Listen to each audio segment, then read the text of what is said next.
Brought to you by Penguin.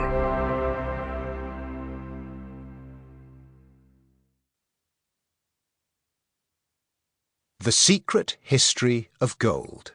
Myth, Money, Politics and Power. Written and read by me, Dominic Frisby. For my mother, the first person I ever saw wearing gold, and who looked so beautiful. And for my father, who paid for it. There are a few illustrations, tables, and charts which accompany this book, particularly in the latter stages, which you might want to view, and I recommend you do. You can download a PDF at theflyingfrisbee.com/p/charts. That's theflyingfrisbee, FRISBY.com/p/charts. Thank you. Glossary of terms. Fiat money is a term you'll hear a lot in this book.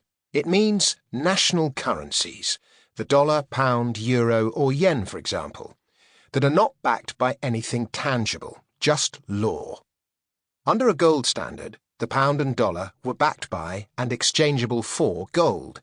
Now they have no backing except the law, so they are fiat, meaning by decree. Weights and measures. In general terms, I've tried to use the measure that is the most digestible. This has resulted in an inconsistent but workable mix of metric and traditional. For large measures, I use metric tons, but for smaller amounts, I tend to use ounces, as they are the more universal measure for gold. Sometimes, for the sake of clarity, I use both. For example, I might say 1 kilogram or 32 ounces.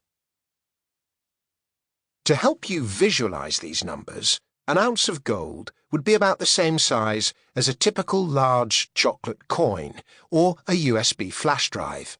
A ton of gold, meanwhile, would be about the size of a beach ball, albeit one you couldn't lift, or a medium-sized suitcase, 1.8 cubic feet or 52 litres. If it were a cube, it would have sides just under 15 inches, or 37.5 centimetres. By the way, when I say an ounce of gold, I'm referring to a troy ounce, which is the measure used for metal. A troy ounce is actually slightly heavier than a normal ounce. Don't ask, long story. Also, except where precise figures are required, I use round numbers. There are 32,151 troy ounces in a ton, but 32,000 is a lot easier. Chapter 1. The Eternal Metal. Gold will be slave or master. Horace. In 2021, a metal detectorist with the eyebrow-raising name of Ole Ginnerup Schitz dug up a hoard of Viking gold in a field in Denmark. The gold was just as it was when it was buried 1,500 years before, if a little dirtier. The same goes for the jewellery unearthed at the Varna necropolis in Bulgaria in 1972. The beads, bracelets, rings and necklaces, even today, are as good as when they were buried 6,700 years ago. In the Egyptian Museum in Cairo, there is a golden toothbridge, a gold wire used to bind teeth and dental implants, made over 4,000 years ago. It could go in your mouth today. No other substance is as long-lasting as gold. Not diamonds, not tungsten carbide, not boron nitride.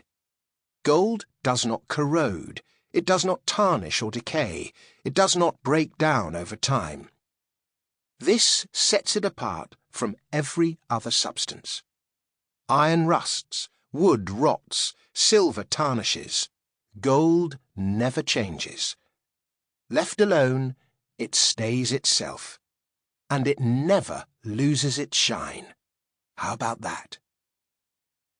Despite its permanence, you can shape this enormously ductile metal into pretty much anything.